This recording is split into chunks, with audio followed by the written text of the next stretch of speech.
My voice is all there is. Everything's fine. Follow my voice, Tune up and play. Have run away from these people, Nathaniel. When you felt they're not going to do Nathaniel Ayers. I'm seeing because of the chemical that was released into my bloodstream when my implant dissolved. I couldn't tell you it was for your own protection. Alicia!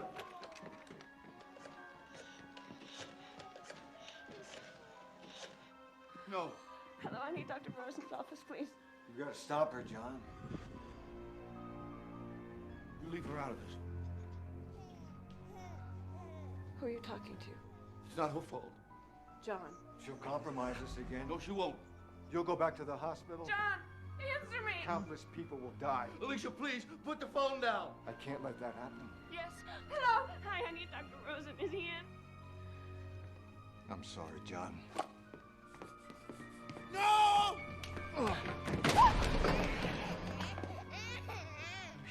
You know what you have to do, Nash. She's too great a risk. Get away! I didn't mean to hurt you.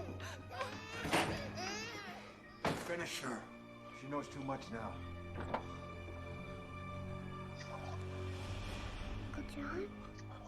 You take care of her, you pathetic piece of shit, or I'll take care of you. John. Oh, Christ, John, please. Do what he says. Move, soldier. Now. Uncle John. John, please. Mengenai pencipta yang No! murah. Tadi seperti saya tanyakan sebelumnya, pencipta yang murah.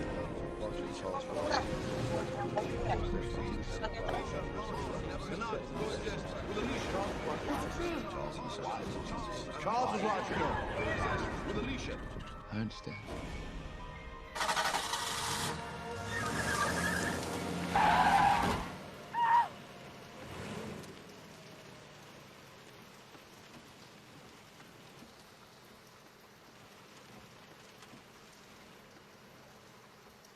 She never gets old. Marcy can't be real. She never gets old.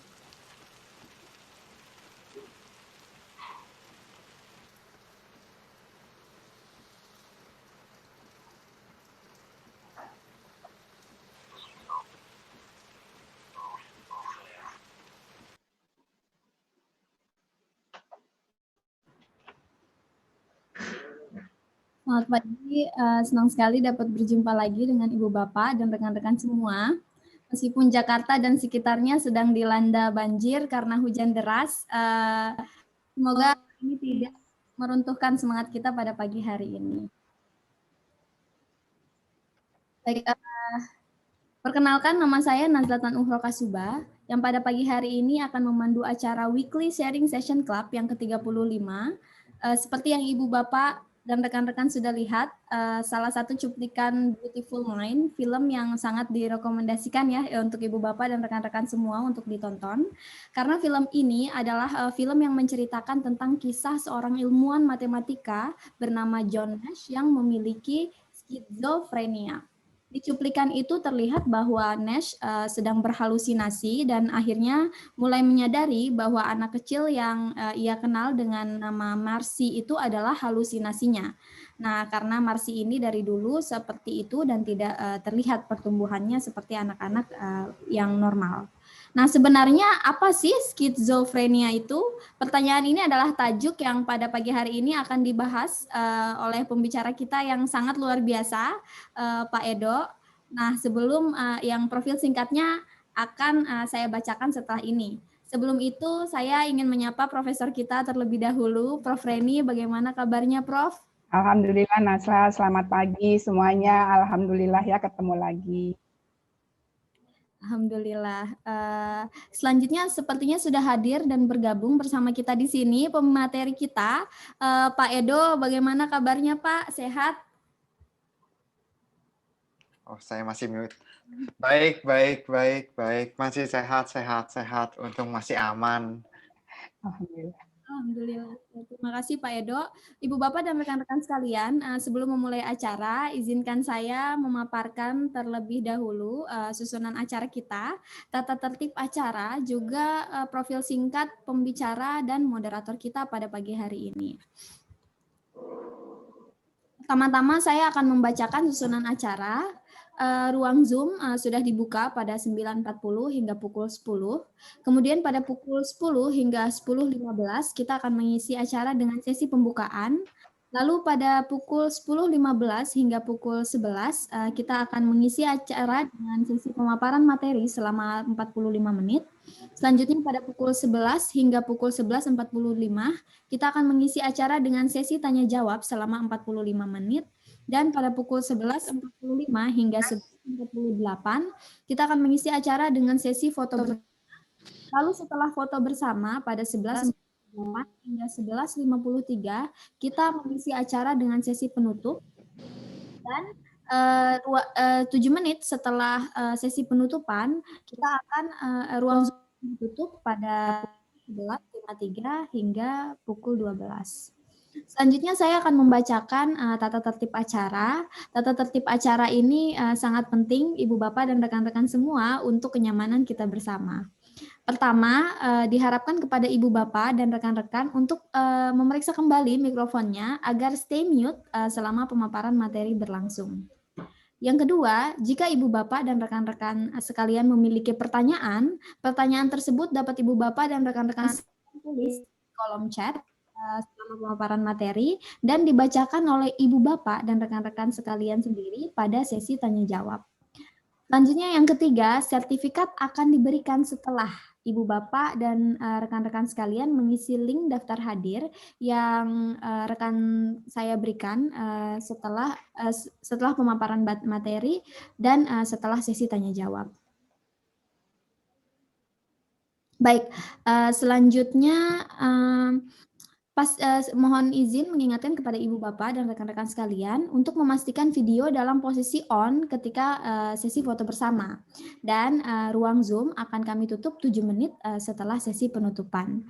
Yang terakhir, saya memohon izin menginformasikan kepada Ibu Bapak dan rekan-rekan sekalian bahwa acara ini kami dokumentasikan dan dokumentasinya akan di-upload di Instagram @sharingbarengprofreni dan YouTube channel Sharing Bareng Profreni. Sekian tata tertib acara kita pada pagi hari ini. Selanjutnya saya akan membacakan profil singkat moderator kita. Moderator kita pada pagi hari ini adalah Profesor Dr. Reni Akbar Hawadi, MSI, MM Psikolog. Beliau adalah Guru Besar Universitas Indonesia Fakultas Psikologi. Prof. Reni ini juga adalah sosok di balik acara kita pada pagi hari ini, acara Weekly Sharing Session Club yang pada hari ini sudah sampai pada pertemuan yang ke-35. Untuk informasi lebih lanjut, beliau dapat dihubungi di email beliau akbarhawadi@gmail.com dan website beliau www.lydiafreyanihawadi.com, juga Facebook beliau Reni Akbar Hawadi dan Instagram beliau Reni Hawadi. Sekian profil singkat moderator kita. Selanjutnya saya akan membacakan profil singkat pembicara kita. Pembicara kita yang luar biasa pada pagi hari ini adalah Dr. Phil Edo S. Jaya, PSI, psikolog. Beliau adalah dosen Fakultas Psikologi Universitas Indonesia dan founder Indonesia Psychological Health Center, Equity Tower, SCBD, Jakarta. Beliau menempuh pendidikan S1 Psikologi Universitas Indonesia dan S2 Klinis Dewasa Universitas Indonesia, juga S3 di mengenai faktor sosial dan hubungannya dengan skizofrenia di Universitas Hamburg. Mohon maaf jika salah pengucapan Ibu Bapak dan rekan-rekan semua. Selanjutnya beliau memiliki pengalaman beliau adalah founder Indonesia Psychological Health Center di Equity Tower SCBD Jakarta, dan beliau adalah asisten psikoterapeutik. Saya akan bacakan bahasa Inggrisnya. Beliau adalah asisten di Outpatient Teaching Psychotherapy Clinic, Universitas Hamburg, Jerman. Kemudian beliau bimbingan Profesor Tania Lincoln, pencipta Manual Cognitive Behavioral Therapy for Psychosis di Jerman. Beliau juga adalah editor in Safe Journal Makara Human Behavior Study Asia. Beliau memiliki publikasi artikel di jurnal yang cukup bergengsi. Berikut ini adalah publikasi-publikasi artikel beliau yang tentunya tidak masih banyak lagi dan tidak bisa dipaparkan di slide ini. Selanjutnya untuk informasi lebih lanjut, beliau dapat dihubungi di Facebook beliau, Facebook klinik beliau Indo Psychscare, dan Instagram klinik beliau Indo Psychscare, dan juga email klinik beliau admin@indopsychscare.com. Sekian informasi pembicara kita yang masih muda dan sangat luar biasa ini. Dengan ini mengakhiri sesi pembukaan kita. Selanjutnya acara akan saya berikan kepada Profesor Reni. Silahkan, Prof. Terima kasih, Nasla. Alhamdulillah. Assalamualaikum warahmatullahi wabarakatuh. Selamat pagi, salam sejahtera, Om Swastiastu, Namo Buddhaya untuk semuanya. Alhamdulillah kita ketemu lagi setiap akhir Sabtu, ya sekarang tanggal 20 Februari 2021. Ini topik kita hari ini luar biasa dengan pemateri yang juga luar biasa. Edo, seorang muda yang moncer ini, topiknya adalah mengenai skizofrenia. Skizofrenia ini adalah dari salah satu studi merupakan salah satu termasuk dalam kategori 10 penyakit besar ya. Dan kejadian relapse-nya itu sangat tinggi ya. Jadi angka setelah pasca rawat itu 56% relapse ya. Dan kebanyakan muncul pada laki-laki. Nanti saya mau tanya sama Edo ini kenapa kok banyak pada anak laki-laki, pada orang laki-laki. Dan ternyata dari hasil studi juga, yang ini sangat mengerikan ini untuk Prof, teman-teman sejawat saya, Prof Ibowo dan Prof Priyono, ternyata 1% dari penderita skizofrenia itu bisa muncul ya di usia lansia. Mungkin nanti juga kita akan dengar penjelasannya ini kenapa kok bisa tiba-tiba muncul di usia lansia. Nah, kita tahu bahwa skizofrenia ini adalah gangguan kejiwaan yang berat ya, yang sebenarnya bisa sembuh, namun karena kurang sosialisasi, banyak masyarakat terutama di pedesaan itu memasung para penderita skizofrenia ini. Baiklah, kita akan bincang sedikit sebelum Edo paparan. Edo, selamat pagi. Terima kasih banyak ya Edo sudah bersedia untuk berbagi ilmu pada hari Sabtu ini. Halo Edo. Halo Prof, terima kasih banget saya sudah diundang. Aduh, ini sebenarnya jadi psikolog klinis sebenarnya adalah dream saya dulu ya. Waktu saya masuk SMA pengen masuk kedokteran, tapi nggak bisa karena jadi anak budaya. Jadi konselor sekolah saya di Santa Ursula itu menyarankan saya milih yang mirip-mirip kedokteran, yaitu psikolog. Jadi psikolog aja gitu. Dan itu dalam hal ini adalah clinical psychologist gitu, Dok. Tapi zaman saya itu kan nggak seperti zamannya kamu yang langsung bisa milih mau kemana ya. Jadi itu saya harus keliling-keliling dulu kepanitraan siswa. Nah, ternyata salah satunya adalah kelilingnya itu adalah di Rumah Sakit Gatot Subroto, Rumah Sakit Angkatan Laut, Rumah Sakit Cipto, yang mana klien-kliennya itu bagi saya kayaknya, aduh, saya nggak kuat yang hadapi yang orang skizofren, orang yang pasca stroke, ya, yang kemudian anak narkoba, kemudian adalah gay dan sebagainya seperti itu. Nah, jadi saya sakit banget. Kira-kira Edo gimana? Kok tertarik dengan jadi psikolog klinis? Saya jelaskan nggak sedikit? Ya, Prof. Saya memang dari awal masuk psikologi itu. Tolong unmute ya. Ya, kedengeran.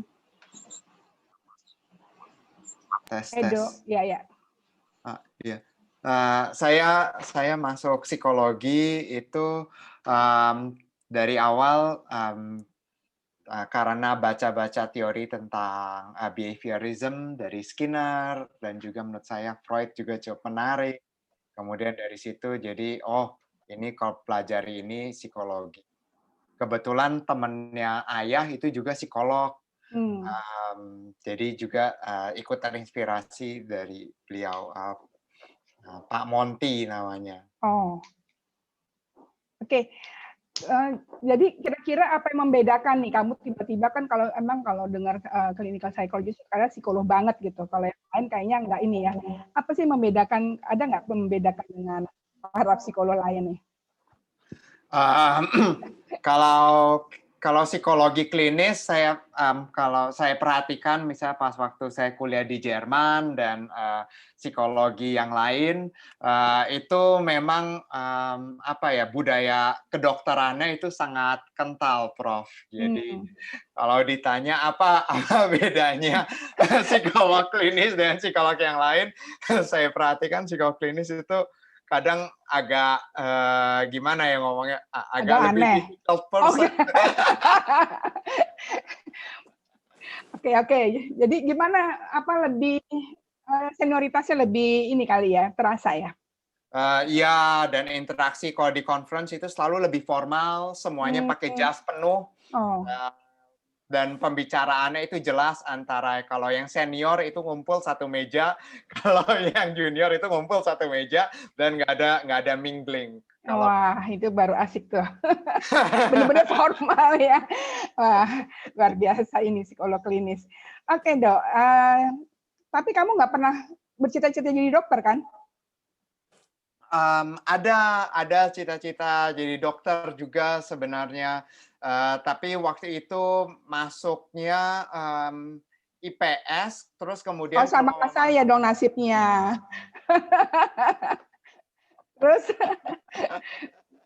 Terus kalau mau ambil IP campuran, waktu itu bisa masuk FKUI, tes masuk, cuman jadi waktu itu kayaknya kalau nggak salah saya nggak dapat kelas bimbelnya atau bagaimana. Oh, jadi udah ada Merdeka Belajar ya dulu ya, udah bisa ya anak IPS masuk kedokteran. Oke, Dok. Baik, karena kan kamu dikenal sebagai psikolog klinis yang spesialisasi skizofrenia. Maksud saya itu insight-nya kok ngambil itu gitu. Itu kan kayaknya susah banget, nggak nyambung kalau ngomong orang kayak gitu. Ya ada faktor dari dalam diri dan juga faktor kebetulan, Prof. Jadi pas waktu lulus S2 dari faktor kebetulan saya memang langsung cari S3 terus kemudian dapatnya itu. Kebetulan ya. Aduh susah banget dapat pasien skizofren jauh banget di Jerman lagi. Dari bacaan saya kok kenapa nih angka relapse tertinggi itu dari laki-laki ya, Dok ya? Kayaknya itu juga ada aspek budaya, Prof. Jadi kalau laki-laki lalu skizofren lalu sulit bekerja itu di budaya mayoritas budaya yang di Indonesia di negara kan itu patrilineal. Jadi mereka itu sulit untuk berkeluarga dan sebagainya. Sedangkan kalau perempuan lalu tidak bisa bekerja dengan baik, itu cenderung masih bisa berkeluarga karena sedikit harapan dari budaya bahwa perempuan itu harus jadi breadwinner, yang jadi penghasil utama, jadi kepala keluarga itu. Ya, baik udah untuk sementara itu dulu. Nanti tengah-tengah saya akan tanya-tanya lagi. Silakan paparannya, udah ditunggu-tunggu sama teman-teman semuanya. Terima kasih, Edo. Terima kasih. Ibu Nazla, berarti sekarang saya share screen ya untuk presentasinya ya? Ya. Bisa, Pak. Skizofrenia. Sudah kelihatankah? Sudah, Pak. Sudah kelihatan. Sudah ya. Berarti saya mulai ya? Ya, silakan. Baik. Ya. Terima kasih semuanya. Terima kasih Prof. Dan juga yang saya tahu dari Prof. Reni ada Prof. UI lainnya di sini pagi. Terima kasih. Tolong nanti kalau ada pertanyaan dikira-kira, jangan terlalu sulit. Kayak ujian S3. Iya, diukur. Dan juga saya mau salam ke ada beberapa teman dari klinik Indopsycare. Halo, terima kasih udah join. Dan juga teman angkatan, Hai Deka, sudah ikut membantu. Right. Jadi Sebelum benar-benar mulai, karena kita kan ini tentang penyakit ya, skizofrenia. Jadi saya mau melakukan penyamaan persepsi istilah dulu nih. Ini jadi kalau kita ngomong disease atau penyakit itu ada banyak jenis gitu. Jadinya saya ingin menyamakan persepsi dulu bahwa ada beberapa tipe penyakit yang penting di sini, yaitu tipe penyakit infeksi, gangguan, dan sindrom. Jadi kalau infeksi itu kayak diare, flu, penyebab penyakitnya bisa bakteri E. coli, virus flu, virus COVID, itu penyakit infeksi. Penanganannya zat. Nah, kalau berhasil itu sembuh istilahnya, bakteri atau virus mati. Nah, kalau gangguan itu contoh penyakitnya bisa hipotensi. Penyebabnya itu selalu multifaktor, jadi nggak pernah ada satu. Penanganannya itu selalu multi penanganan, kayak kalau darah tinggi kan nggak bisa cuma minum obat doang, harus ada olahraga, harus ada apa. Jadi macam-macam dari berbagai spesialis lini medicine ke ilmu kedokteran itu menuju masa hipertensi. Penanganan berhasilnya itu tidak ada sembuh hipertensi itu, hanya terkontrol. Gitu. Lalu juga ada tipe penyakit sindrom. Disinilah yang menurut saya penting. Contohnya adalah irritable bowel syndrome. Penyebabnya itu lagi-lagi multifaktor, kayak hidup, merokok, dan sebagainya. Penanganannya itu selalu multi penanganan. Obat untuk sakit perut, pola makan, gaya hidup. Dan penanganan berhasilnya itu nggak pernah ada kata sembuh. Jadi bisa hilang, tapi nggak tahu persisnya kenapa tiba-tiba hilang. Apakah karena obatnya, apakah karena ganti pola makan, apakah karena tiba-tiba sekarang sudah stop makannya, makan tertentunya, gitu. Jadi perlu diketahui bahwa banyak penyakit fisik lainnya itu tuh tidak ada kata sembuh. Sama seperti penyakit mental. Penyakit mental itu seringkali namanya sifatnya gangguan atau menurut saya sindrom. Faktor kedua yang perlu kita tegaskan itu adalah mengenai istilah penyakit. Jadi skizofrenia itu tuh penyakitnya. Orang dengan skizofrenia itu orangnya.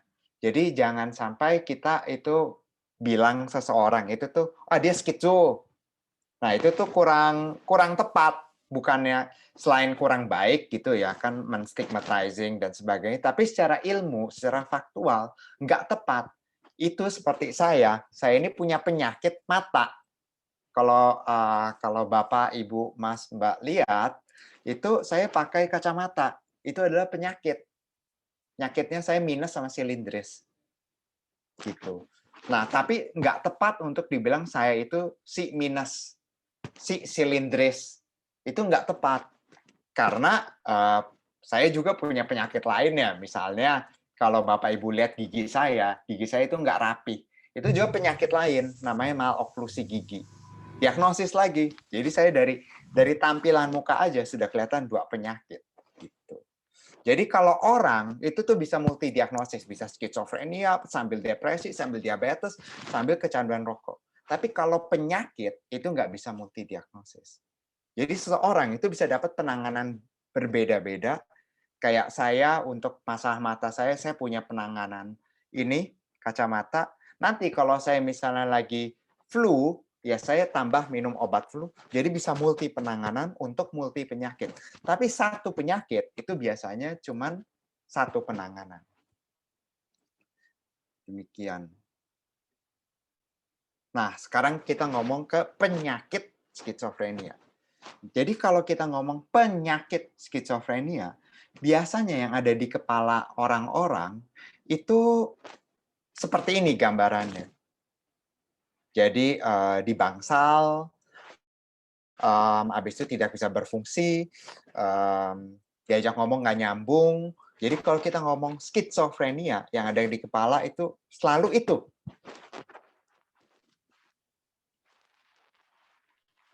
Yang ada di kepala kita tentang skizofrenia, oh itu ya pemenang hadiah Nobel, John Nash, pencipta game teori. Itu jarang ada di kepala kita kalau kita ngomong tentang skizofrenia gitu. Jadi gambaran citra dari penyakit atau penyandang skizofrenia itu beda-beda sekali. Bisa ada yang menang hadiah Nobel, bisa ada yang dibangsal, diajak ngomong gak nyambung.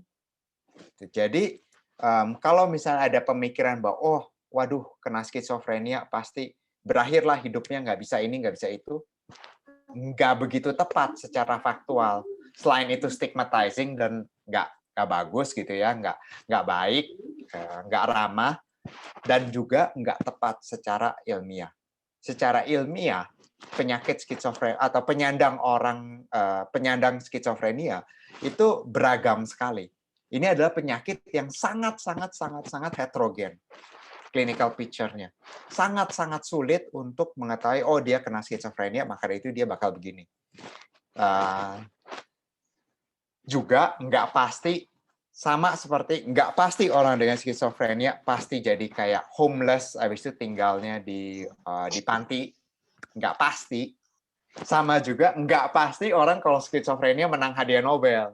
Nggak pasti, nggak berarti orang kalau wah skizofrenia artinya pintar gitu. Oh nggak pasti, nggak ada urusan. Jadi tolong dipisahkan antara kemampuan functioning, kemampuan hidup, berkarir, berkeluarga dan sebagainya dengan penyakitnya skizofrenia. Sama seperti saya pakai kacamata.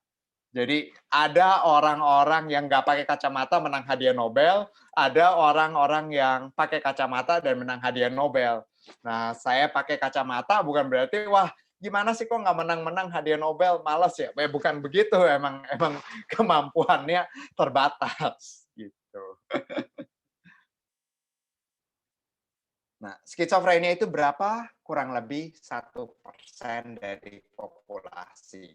Ada yang bilang 0,3, ada yang bilang 0,5, ada yang bilang 1%, ada yang bilang 1,5, beda-beda. Tergantung gimana cara ngukurnya, bisa ngukurnya sepanjang hidup atau pas waktu lagi aktif dan pengukuran-pengukuran yang beda-beda. Tapi kalau kita pakai patokan kira-kira 1% supaya gampang kebayang gitu, Indonesia itu tuh populasinya 270 juta kurang lebih.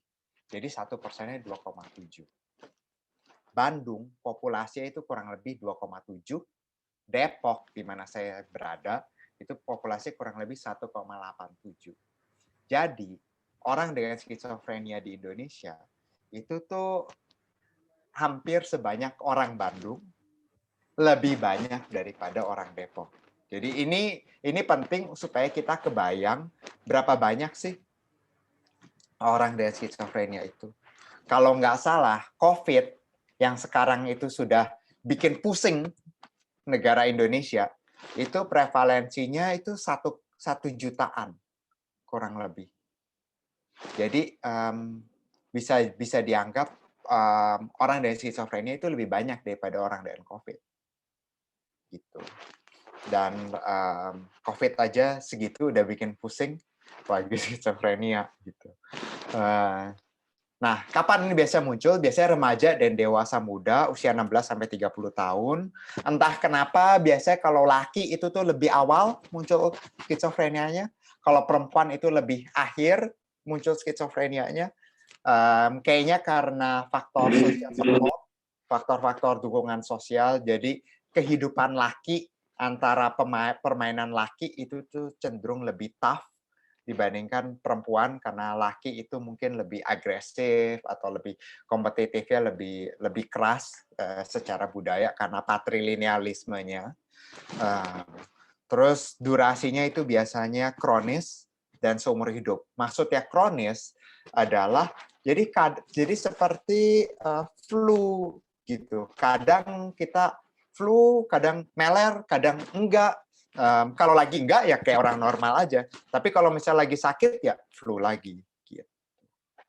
Seumur hidup artinya ya akan selamanya harus hati-hati apakah akan muncul lagi atau enggak. Nah, ini kriteria diagnosis ya. Jadi kalau kita mau diagnosis skizofrenia itu ada kriterianya berdasarkan, ini saya ambil dari WHO, International Classification of Disease, panduan diagnosisnya dan kriteria seperti ini. Panjang, banyak.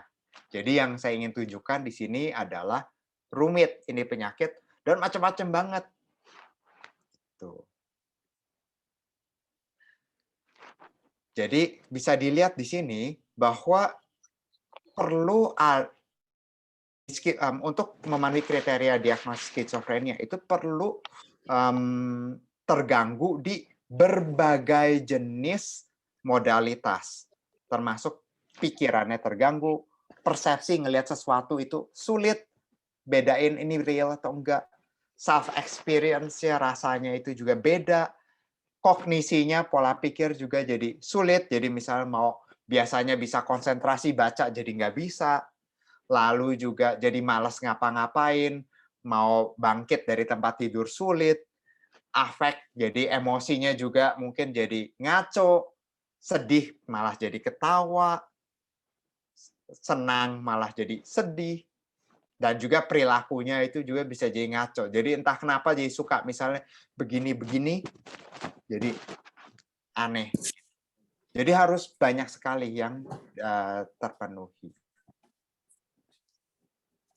Nah, jadi kalau penyakitnya itu tuh harus ada minimal rame atau banyak selama sebulan. Harus. Tapi gejalanya itu apa? Gimana kalau kurang dari sebulan? Gimana kalau cuma sekali? Nah, di situ akan kita lihat bahwa memang banyak sekali terminologi skizo itu. Jadi memang ini akan sangat membingungkan. Jadi ada skizofrenia paranoid, skizofrenia hebephrenic, skizofreniform, skizoafektif, ada psikotik, ada psikosis. Wah, rame dan ribet banget gitu. Karena ini adalah penyakit yang salah satu seperti yang Prof. Reni katakan, ini adalah salah satu penyakit yang paling rumit, yang paling sulit. Jadi peneliti juga banyak yang bingung gitu. Kita udah berapa tahun, udah berapa puluh atau ratus tahun kali kita meneliti tentang ini dan breakthrough-nya itu belum ada. Beda dengan penyakit misalnya diabetes. Ada breakthrough insulin. Zaman dahulu kala orang kena diabetes itu death sentence. Udah pasti habis gitu. Tapi jangan sekarang dengan insulin, wah, hidup normal. Kalau skizo masih sulit sekali, masih banyak sekali yang kita tidak ketahui. Nah, ini sedikit sejarahnya supaya paham kerumitannya. Jadi di awal-awal tahun 1886 pertama kalinya ditemukan skizo, itu namanya demensia precox, yaitu pikun awal. Jadi para dokter itu bingung kenapa kok mulai kelihatan gejala-gejala orang pikun, tapi kok di remaja. Ini yang akan nanti kita lanjut ke diskusi mengenai kok kenapa skizo bisa tiba-tiba di lansia. Nah, 1908 itu dimunculkan terminologi skizofrenia. Karena ternyata itu bukan pikun, dan ternyata tidak ada penyakit sistemik seperti sepsis yang menyebabkan demensia precox. Jadi sebelumnya dikira tuh ada kayak semacam penyakit sistemik. Nah, lalu di tahun 2002 itu di Jepang pertama kali memberanikan diri untuk keluar dari istilah skizo, yaitu dari mind split disease. Jadi skizofrenia itu intinya adalah splitting of the mind. Dari Seishin Bunretsubyo ke Togo Shitsho, yaitu integration disorder. Karena mereka itu alasannya zaman dahulu, mind split itu kayaknya stigmatizing, kayaknya gila gitu. Dan banyak banget orang dengan skizofrenia yang nggak ada bukti mind splitnya. Jadi ya pakai integration disorder. Nah, di tahun 2016 jurnal acuan atau jurnal topnya yaitu Schizophrenia Bulletin itu kepala editornya memberanikan diri untuk merubah dari Schizophrenia Bulletin ke Journal of Psychosis and Related Disorders. Jadi kita lama-lama akan berubah dari terminologi skizo ke psikosis. Psikosis adalah gejalanya. Karena kalau gejalanya dan sindromnya itu kita have something for it gitu, ada farmakoterapi, ada psikoterapi, bisalah kita kerjain. Tapi skizofrenia di mana latar belakangnya mungkin apakah kelainan di otak atau bagaimana, itu nggak ketemu latar belakangnya. Jadi akhirnya kita pindah ke psikosis. Karena juga diketahui bahwa ternyata masalah skizofrenia itu heterogen banget. Ada yang diajak ngomong nggak bisa, ada yang menang hadiah Nobel, sama-sama skizo. Genetiknya juga heterogen banget. Ada yang punya genetiknya, banyak banget yang nggak punya genetiknya.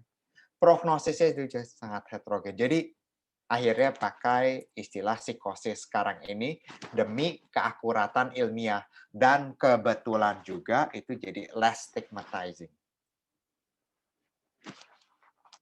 Saya sedikit ngomong tentang teorinya. Jadi psikosis itu bisa dianggap sebagai sebuah kontinuum. Ini pertama kali dicetuskan udah agak lama, tahun 69 oleh Strauss. Tapi perlu diketahui bahwa kontinuum psikosis itu tidak sama dengan kontinuum gangguan. Gitu. Nah, jadi ada 3 jenis, kalau dilihat di layar, 3 jenis grafik. Ada A, B, sama C. A itu artinya pengalaman psikotik atau teori gejala psikotik itu tersebar merata mengikuti kurva normal. Jadi intinya mayoritas orang atau 50% orang itu sedikit-sedikit gitu. Ada juga teori B, yaitu ada 2 jenis orang di dunia ini, yaitu penderita skizofrenia sama non-penderita orang sehat. Yang penderita skizofrenia itu gejalanya terdistribusi secara normal. Jadi ada penderita skizofrenia yang parah banget sama penderita skizofrenia yang ringan banget, mayoritas itu sedang-sedang. Itu teori B. Teori C sebenarnya tidak ada bedanya. Yang sakit skizofrenia dan sehat dari segi gejala psikotik. Semuanya itu merupakan satu kontinuum. Dari bukti-bukti statistik ditemukan yang paling tepat adalah teori C. Jadi mayoritas orang itu nggak ada pengalaman psikotik sama sekali. Mungkin 10% ada sedikit, 20% ada lebih banyak lagi, 30% ada lebih banyak lagi, sampai tinggal 1% itu banyak banget. Gitu. Nah, saya sedikit mau bahas tentang skizofrenia antar budaya. Jadi zaman dahulu kala dikira prevalensi skizo itu antar negara itu sama, tapi sekarang itu kita sudah temukan bahwa terdapat banyak perbedaan antar negara. Prevalensi skizofrenia itu lebih tinggi di negara pendapatan tinggi daripada negara pendapatan menengah atau rendah. Tingkat pulih skizo itu lebih rendah di negara pendapatan tinggi daripada negara pendapatan menengah atau rendah. Prevalensi skizo subklinis itu lebih rendah di negara pendapatan tinggi daripada negara pendapatan menengah atau rendah. Nah, kenapa kok bisa sih gejala itu lebih tinggi di negara miskin, tapi orang yang menderita penyakit itu kok lebih banyak di negara kaya? Ada beberapa teori. Pertama, budaya kolektif di negara-negara seperti kita, social support jadi lebih baik. Katanya juga di negara pendapatan rendah atau menengah seperti Indonesia, itu stigma psikosisnya rendah. Ini saya nggak setuju, karena saya tinggal di Indonesia dan saya tak paham bahwa stigma terhadap orang dengan sakit jiwa itu kuat. Tapi ini teori dari orang Amerika, jadi mereka nggak pernah tinggal di negara pendapatan rendah menengah, tapi berteori. Nah, jadi hasilnya demikian. Nomor 3 itu katanya ada juga pemikiran bahwa obat psikiatri itu lebih sedikit di negara pendapatan rendah atau menengah. Jadi nggak banyak orang yang kena efek samping obat. Nah, ini juga agak ekstrim. Nah, yang saya dan tim itu coba teliti adalah salah statistik dan pengukuran aja. Edo, sebelum pindah ke slide berikutnya, boleh nggak nih, kan tadi kamu ngomong tentang negara ya. Ini saya baca di Indonesia, di setiap provinsi ada perbedaan jumlah skizofrenia ya. Jadi ini paling tinggi katanya di Jogja, itu mengagetkan. Kira-kira gimana tuh penjelasannya? Nah, menurut saya, Prof, kayaknya itu karena di Jogja itu tuh paling maju psikologi klinisnya, Prof. Kebetulan kan Ikatan Psikologi Klinis pusatnya itu tuh di Jogja, jadi mungkin mereka lebih bisa deteksi aja. Oh, gitu ya. Oke, baik, makasih. Terima kasih, Prof. Nah, ini adalah publikasi saya, baru nggak begitu fresh sih, baru terbit mungkin akhir tahun lalu, sudah usianya 3-4 bulan di Psychological Medicine. Boleh loh dilihat, di-download, dibaca. Di sini saya menggunakan analisis statistik dengan sampel dari 13 negara, total sampel 7.000 orang. Lalu saya pecah antara orang dari negara miskin dan kaya, gitu gampangnya. Dan di situ saya temukan bahwa ternyata agak beda nih pengalaman psikotik di negara miskin dan kaya, itu jenisnya agak beda. Dalam arti persisnya seperti ini. Jadi saya menggunakan kuesioner namanya Community Assessment of Psychic Experiences. Jadi ini untuk mengukur pengalaman psikotik pada orang pada umumnya. Sampel saya banyak orang sehat, tapi juga ada orang dengan diagnosis dan juga ada orang dengan skizofrenia. Jadi komplit, harapannya mirip seperti masyarakat gitu.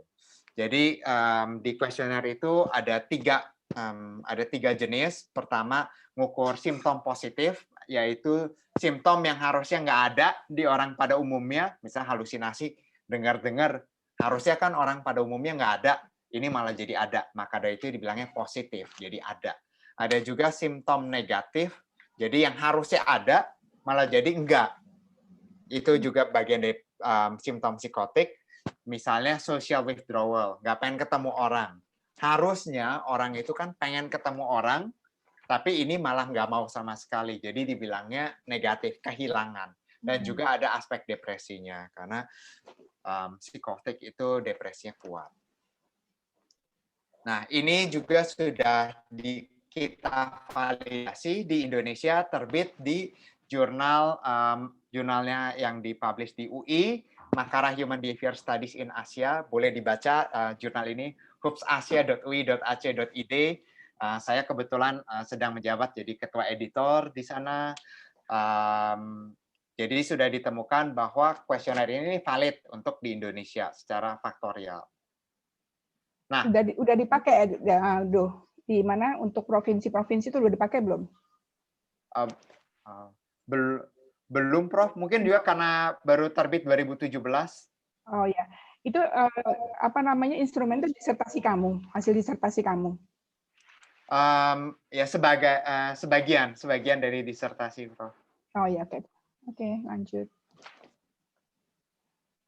Nah, dari publikasi saya di Psychological Medicine itu saya temukan perbedaan tingkat pengalaman. Jadi sebelum dikoreksi itu kita lihat positive symptoms di bawah ini, kelihatan kan ya ini? Kelihatan. Atau ya, ini itu beda 1,15. Maksudnya adalah satu standar deviasi antara negara kaya dan negara miskin. Negara miskin itu lebih tinggi positive symptomsnya, jadi kasarnya lebih gila secara umum. Nah, tapi setelah dikoreksi itu turun ke cuma 0,8 gitu. Kemudian halusinasi dan waham kebesaran itu kami temukan bahwa beda jenis halusinasi di negara kaya dan negara miskin itu beda, jadi nggak bisa disamakan. Jadi sebelum koreksi ditemukan kecil perbedaannya, jadi dengar suara itu kecil perbedaan, dan setelah dikoreksi itu nggak masuk karena nggak benar. Waham kebesaran juga nggak benar. Magical thinking, pemikiran magis, sebelumnya dipikir sama atau mirip lah antara warga negara kaya sama warga negara miskin, magical thinking-nya. Tapi setelah dikoreksi ternyata ditemukan bahwa warga di negara miskin itu lebih besar, lebih tinggi. Di artikel ini saya tutup dengan kesimpulan menurut saya pribadi bahwa penyebab ini kenapa di negara miskin itu bisa lebih tinggi simptomnya itu hanya karena masalah funding. Jadi funding dari untuk mental health itu jauh lebih besar di negara kaya dibandingkan negara miskin.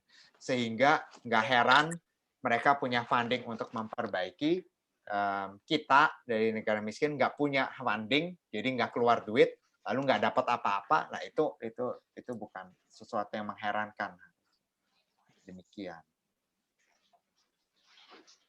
Nah, kalau ditanya kenapa sih orang bisa kena skitso, jawabannya selalu multifaktor. Jadi saya suka ketemu pasien itu suka mungkin orang tuanya atau apa itu suka berpikir, wah gara-gara ini kali ya, wah gara-gara itu kali ya, wah gara-gara waktu itu nggak dibeliin mainan kali ya. Wah nggak mungkin. Nggak mungkin. Penyebab skizofrenia itu harus banyak banget faktor, misalnya 10, 20, 50 jenis datang pada jangka waktu yang sama. Gitu. So many things go wrong at the same time. Gitu. Kalau kita ngomong gen, itu ada penyebab genetik, misalnya 2DRD, 2QS, DS, deletion syndrome, itu juga ada yang bisa meningkatkan gejala skizofrenia. Kalau dari segi neurotransmitter, itu ada masalah dopamin, tapi juga tentu neurotransmitter lain seperti serotonin, GABA, dan glutamat juga nyambung. Nah, kalau secara psikososial, saya sebagai orang psikologi mungkin lebih paham di sini. Pertama, bisa diketahui ada pengaruh sosial dan kelahiran di daerah urban. Itu risetnya sangat fix. Stress and vulnerability, stres dan kekambuhan. Ada orang kalau stres itu bisa lebih rentan kena skitso. Pola komunikasi dan ekspresi emosi di rumah. Ada juga teori kognitif, pola pikir, teori perilaku, dan juga yang saya jadikan disertasi saya dan saya riset terus-menerus, yaitu teori social defeat. Nah, teori social defeat itu dasarnya adalah dari penelitian epidemiologi dan penelitian laboratorium binatang. Saya suka dengan penelitian epidemiologi dan laboratorium binatang karena menurut saya mereka sangat pasti. Di binatang itu kita bisa melakukan uji-uji hal-hal yang secara etika tidak diperkenankan untuk manusia. Jadi kalau di binatang seperti tikus atau monyet itu sudah diketahui persis kalau dilakukan namanya isolation rearing. Jadi mereka tumbuh kembang secara terisolasi. Pas gedenya itu menunjukkan gejala-gejala skizofrenia yang mirip di manusia. Nah, hal yang sama juga diketahui di para migrants di Eropa. Jadi teori social defeat ini muncul karena psikiater di Belanda itu merasa heran, kok kenapa penghuni rumah sakit jiwa di Belanda itu tingkat migrans-nya itu tinggi, gitu. Padahal jumlah migran secara populasi, secara statistik di negara Belanda dan di negara Eropa pada umumnya itu nggak besar, kecil gitu migrants itu. Tapi kok penghuni RSJ-nya tinggi dan itu nggak masuk akal. Karena biasanya yang bisa pindah negara itu biasanya justru yang pintar, yang kuat. Gitu.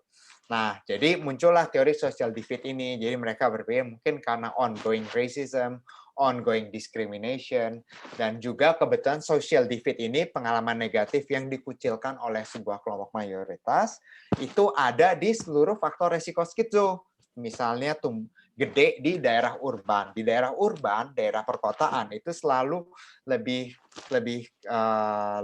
tidak kuat jaringan sosialnya dibandingkan di daerah kampung. Juga ada trauma masa kecil dan status minoritas itu semua nyambung dengan social defeat.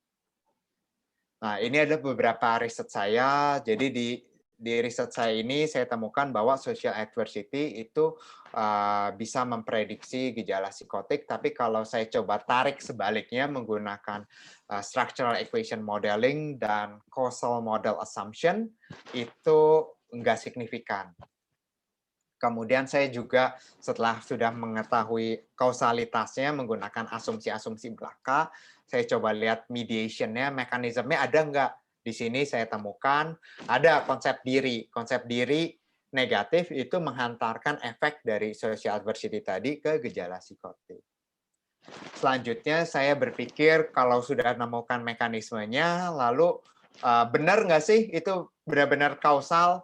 Jadi saya lihat secara longitudinal 12 bulan dan ditemukan efeknya itu positif dan mediation-nya itu signifikan dari konsep diri negatif ke emosi negatif, habis itu ke simptom positif. Nah, kalau misalnya kita ngomong tentang deteksi skizofrenia, kalau dicari tentang deteksi dini, pertanda ya, ini hanya pertanda. Biasanya motorik, jadi misalnya kalau ada bayi itu nggak bisa jalan hingga 18 bulan. Dari segi bahasa, sulit bicara 1, 2, sampai 3 kata yang masuk akal hingga 36 bulan, itu bisa jadi pertanda. Sosial misalnya, jadi nggak bisa gunakan gerak tubuh untuk komunikasi, misalnya kayak ini minta sesuatu gitu, menggunakan tangan atau apa, gestur, kalau nggak bisa, atau regulasi ekspresi muka, jadi ekspresi mukanya random gitu. Nah, itu bisa jadi pertanda. Lalu juga skizofrenia itu zaman sekarang bisa dideteksi awal, yaitu prodromal. Dari segi kognitif, itu suka kadang bisa, ya misalnya susah konsentrasi, sosial itu menarik diri, emosi itu depresi dan cemas. Dan juga tentu gejala psikosisnya, halusinasi, waham itu makin intens atau makin sering. Gitu. Tapi ya ini semua hanya pertanda-pertanda dan belum tentu diagnosis. Jadi, sangat sulit untuk mendiagnosis skizofrenia. Nah, di lansia itu bisa dibilang juga ada skizofrenia bila mana ada gejala psikotiknya 1 dan baru muncul di atas usia 45 tahun. Jadi perlu dipastikan bahwa bersih tuh di bawah usia 45. Biasanya ini ada kaitannya dengan demensia atau Alzheimer. Nah, penanganan skizofrenia nomor 1 tentu adalah farmakoterapi dari psikiater. Jadi antipsikotik, misalnya generasi pertama dan kedua, bisa juga pakai tambahan antidepresan, tambahan antikonvulsan, dan juga farmakoterapi lain.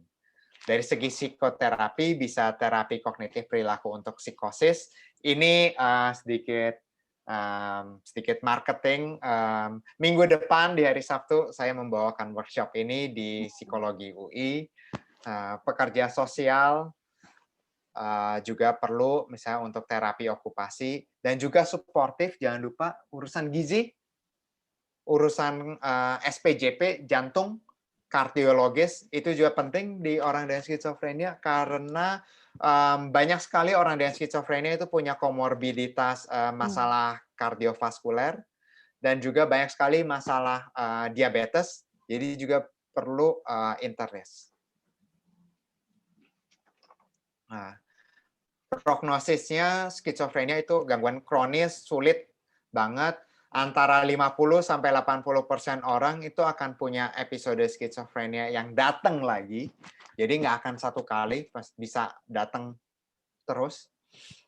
Walaupun bukan berarti tahun depan pasti kena lagi skizo. Nggak usah terlalu cemas seperti itu juga gitu. Tapi ya jangan sampai juga keliru kayak wah ini sekali kena udah deh nggak bakal kena lagi. Nggak juga, jadi harus tetap hati-hati. Biasanya laki-laki cenderung prognosisnya lebih buruk daripada perempuan. Menurut saya ini lebih karena masalah 1, stres.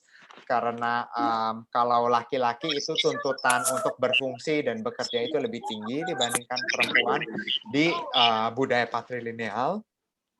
Kedua, ada juga masalah dopamin. Entah kenapa kalau nggak salah dopaminnya laki-laki itu lebih kuat atau berbeda dibandingkan perempuan. Gitu.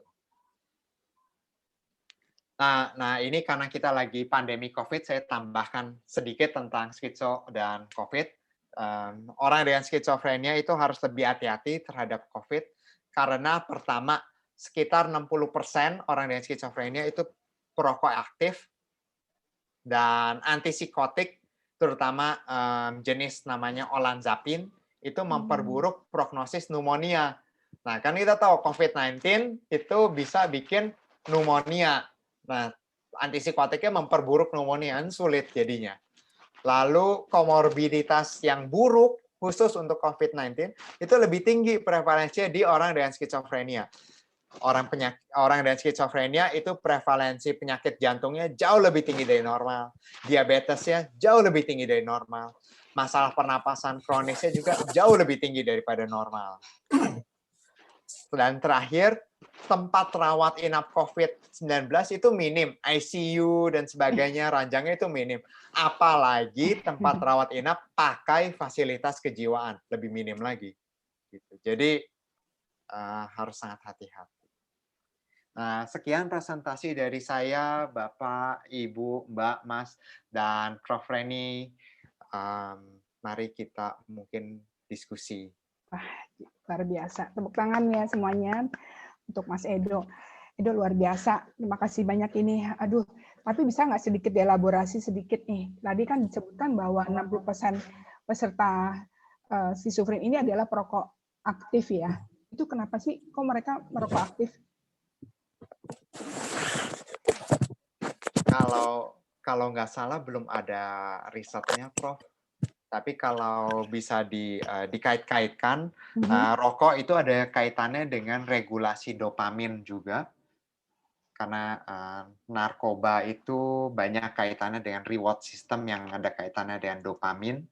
Jadi mungkin orang dengan skizofrenia suka banyak masalah di bagian dopaminnya, lalu rokok juga mungkin mengkoreksi.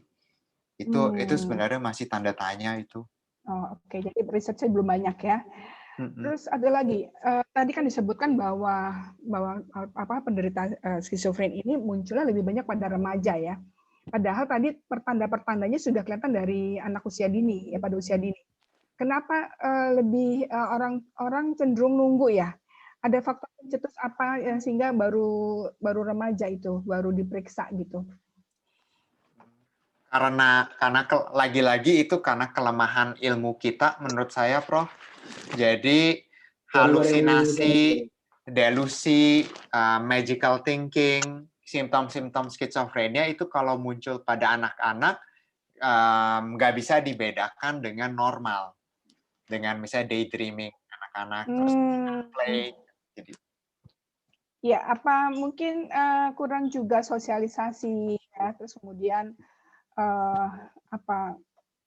jumlahnya sedikit kali ahlinya ya, psikolog klinis ini.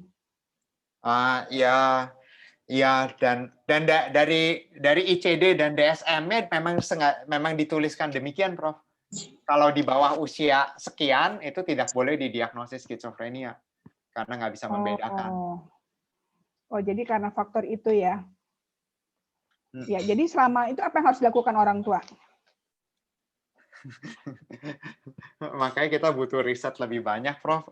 Nunggu sampai usia 15 tahun. Kalau masih begitu, artinya skizofrenia bawa ke psikiater. Ya, ini udah ada pertanyaan-pertanyaannya nih, Pak Edo. Tadi kita baca dulu ya. Coba Nasla udah bantu saya, bisa Nasla? Oh, ini langsung sini aja ya. Pak Edo bisa baca nggak? Bisa? Ya, silakan deh.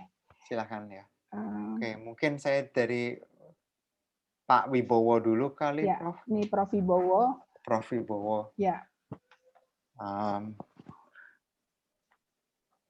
Ya, apakah penyakit ini ada hubungannya dengan faktor genetik dan berapa persen pengaruhnya pada penyakit skizofrenia?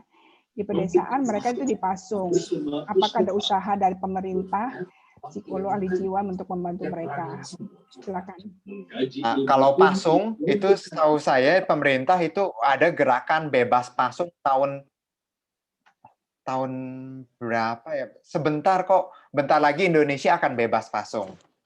Itu saya kira bisa hampir dijamin. Sulitnya itu beberapa tantangannya kalau saya ngobrol dengan orang lapangan di luar Pulau Jawa, itu kalau sudah dibebaskan dari pasung, lalu mau diapakan orangnya karena kadang kalau di pedesaan-pedesaan itu kurang sekali penanganan ahli jiwanya itu tuh kurang sekali di pedesaan-pedesaan, pedalaman itu. Jadi kalau misalnya dikembalikan ke keluarga ya oke, bebas pasung, terekam di catatan pemerintah, sebulan kemudian dipasung kembali. Nah itu yang ribetnya gitu.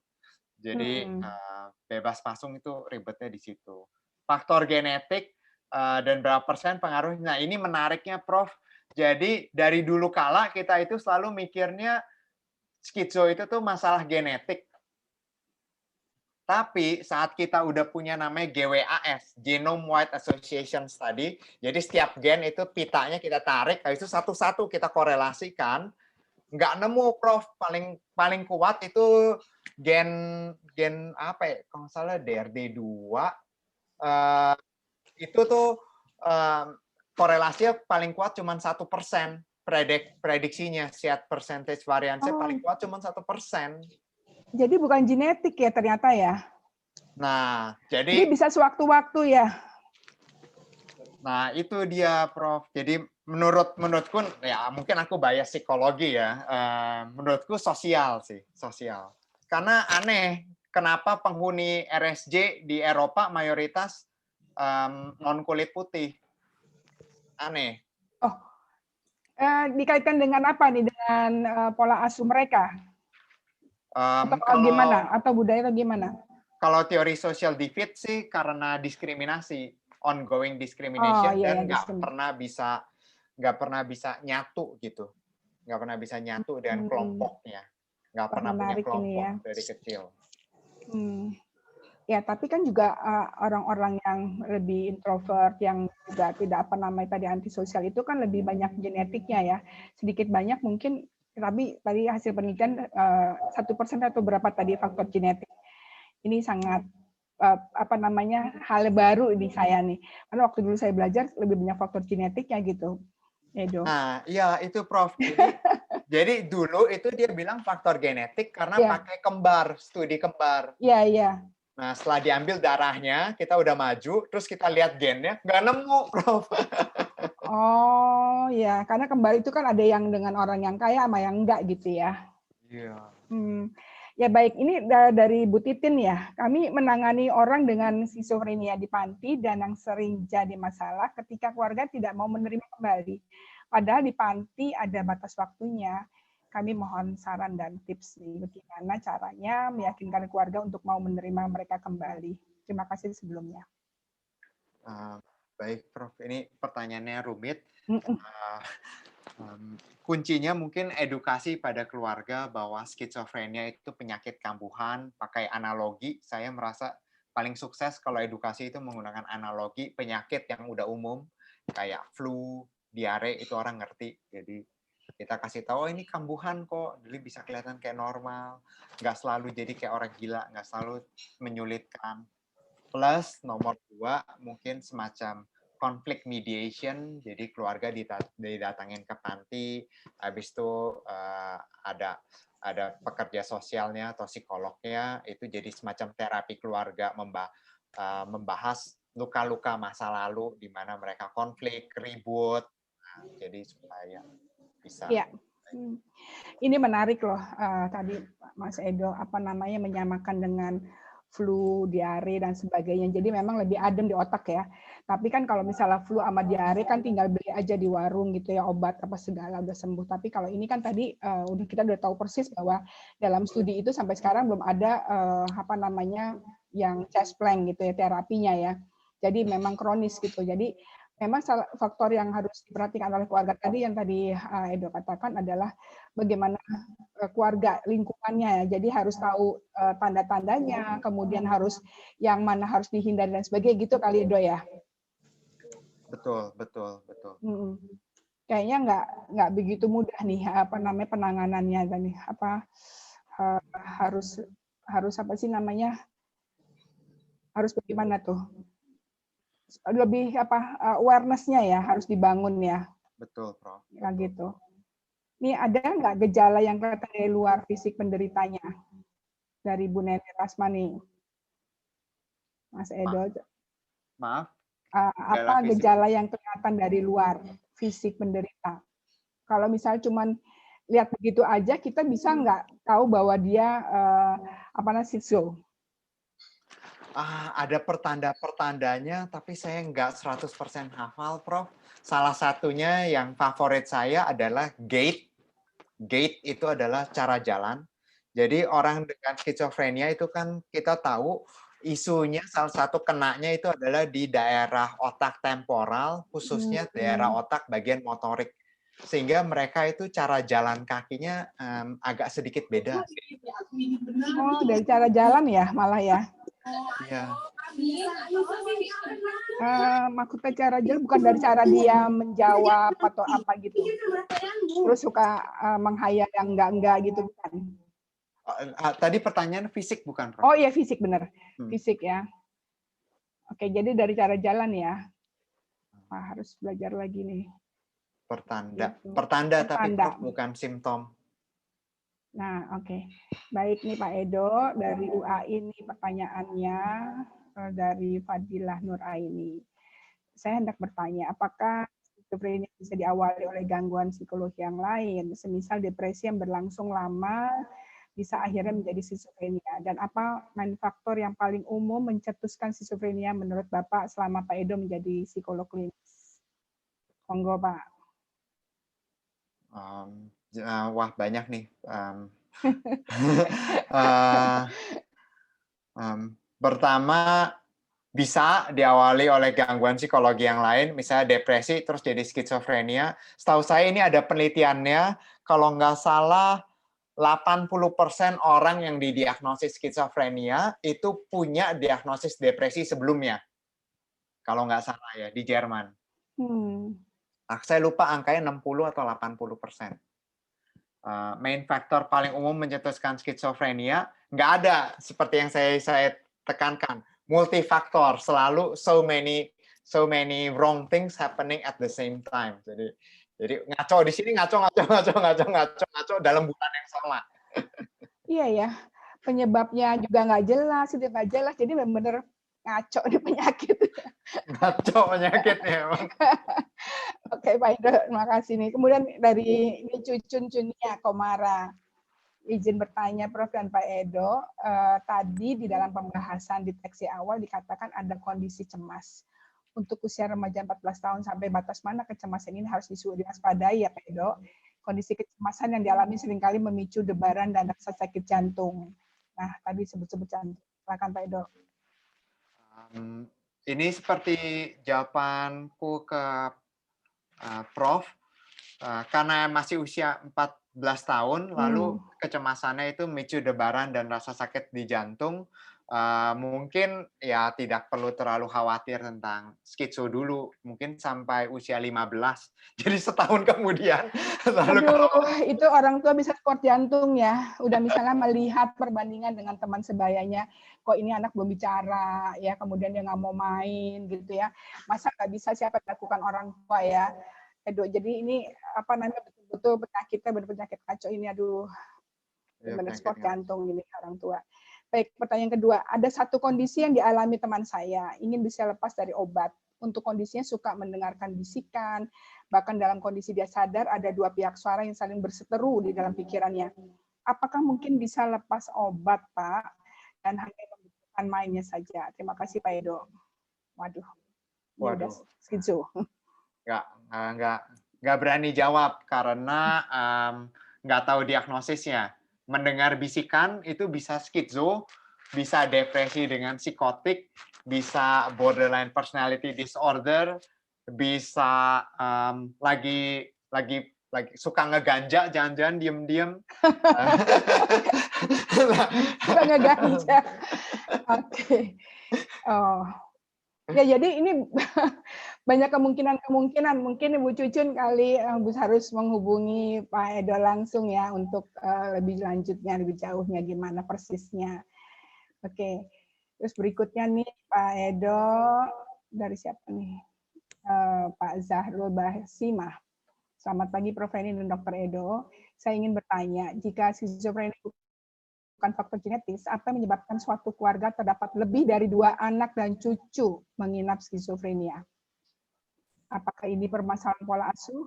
Bagaimana cara mencegah skizofrenia yang terjadi kembali pada keturunan di bawahnya? Cicit dan seterusnya. Monggo. Wah, sulit sekali pertanyaannya. Saya mikir sebentar 5 detik. Ya, mungkin ada studi kali, ada apa jurnal-jurnal yang menunjukkan tadi kan ada studi longitudinal, kemudian ini anak cucu ya, udah sampai ke cucu gitu. Ya satu keluarga kena ya. Pertama, Pak Zahrul, skizofrenia itu selalu multifaktor. Pasti selalu multifaktor. Jadi nggak cukup genetis doang, itu pasti. Itu adalah kepastian. Kedua, nggak cukup pola asuh doang, itu juga kepastian. Kenapa bisa berulang kali? Kemungkinan besar ada beberapa faktor yang terjadi dan berulang dari anak cucu sampai cicit. Kita nggak tahu apa, itu perlu diperiksa dan dilihatin satu-satu, dan juga kalau zaman sekarang itu juga bisa di-scan Pak genetiknya, dilihat. Kita sudah tahu beberapa genetik yang korelasinya dengan skizofrenia itu tinggi, misalnya 2q2 deletion syndrome, jadi sebuah sindrom deletion di beberapa daerah genetik itu ada, itu bisa tes di Prodia. DRD2 gitu, ada tes genetik, bisa dicek dulu di situ. Nah, itu cek ke psikiater dan psikolog, lihat ada masalah apa gitu di Itu pasti mahal ya, nggak tercover dengan BPJS ya. Iya. Aduh, ini repotnya. Puluhan juta. Nah, justru karena itu nih, padahal juga kalau dilihat bahwa banyak yang dari ke bawah mungkin ya, yang tadi yang dipasung-pasung akhirnya nggak mau pusing, ya udah dipasung aja. Dan ini harus ada solusinya kalau misalnya mau bebas pasung, karena masalah menurut saya sih masalah farmakologi ini obat-obatan nggak bisa lepas, tetap harus ada gitu kan. Tadi sama dengan tadi kambuhan ya, kayak diare dan atau flu gitu ya. Nah, ini ada pertanyaan lagi nih. Sebenarnya ini pertanyaan yang sudah sama di atas ya, dari Aprina Merianti dari UAI. Apakah termasuk ciri-ciri skizofrenia apabila anak usia 7 tahun seperti bicara sendiri, punya teman bayangan, seakan nyata buat dia, bagaimana cara mengatasinya, sedangkan menurut pemaparan materi belum bisa didiagnosa sebelum 15 tahun. Ya, tadi udah dijawab ya, mungkin ya Bu Aprina, karena kemungkinan itu memang anak tuh ada punya teman bayangan ya, kalau masih kecil, tapi ini udah 7 tahun sebenarnya. Nggak lazim juga ya Pak Edo kalau ngomong sendiri ya 7 tahun menurut saya. Tapi sebenarnya ada juga orang kebiasaan sudah dewasa juga ngomong sendiri juga loh. Iya itu nggak mudah makanya. Ya jadi memang tadi multifaktor ya, jadi memang harus di ini lagi. Nah ini Bu Deli nih, apakah BPJS asuransi tidak menanggung biaya penyakit mental? Bisa jawab nggak ada yang ngerti? Kalau menurut saya sih kali enggak ya. Sudah.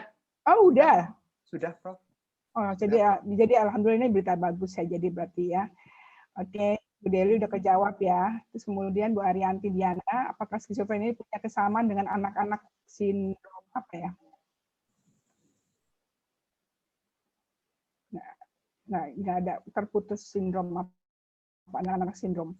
Terus Arafunisa Fadila izin bertanya Prof dan Pak Edo, apakah skizofrenia selalu ada goals untuk bunuh diri? Gitu Pak Edo. Jawabannya tidak selalu. Lagi-lagi kalau nggak pasti nih ya penyakit ya. Iya punya Ya ini Pak Zahrul lagi yang tadi anggota ya. Bagaimana cara anggota keluarga yang lain mendukung pengidap skizofrenia tanpa harus kehilangan dirinya? Ya, ini perlu effort yang keras banget ini ya. Bisa dijawab, Mas Edo, Pak Edo.